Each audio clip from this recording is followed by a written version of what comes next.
आप सल्लल्लाहु अलैहि वसल्लम ने फरमाया, सब सहाबी आप सल्लल्लाहु अलैहि वसल्लम के पास बैठे हुए थे।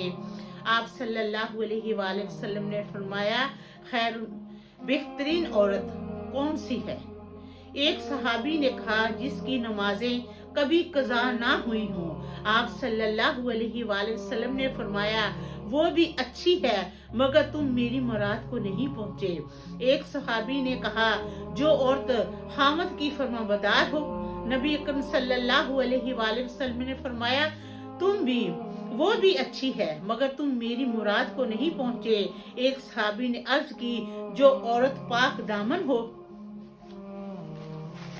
आप सल्लल्लाहु अलैहि वसल्लम ने फरमाया, वो भी अच्छी है मगर तुम मेरी मुराद को नहीं पहुंचे।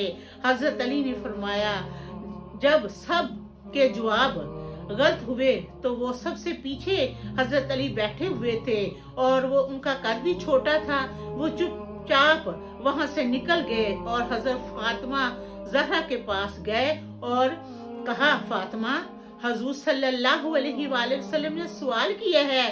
तो फातिमा मुस्कुराई और कहा, इल्म के शहर के दरवाजे हैं आप यहाँ आ गए हैं। हजरत अली ने जवाब दिया, हुजूर सल्लल्लाहु अलैहि वसल्लम ने सवाल किया है कि बेहतर औरत कौन सी है। हजरत फातिमा रज़ी अल्लाह ने जवाब दिया, ये तो सीधी सी बात है, आपको समझ नहीं आई?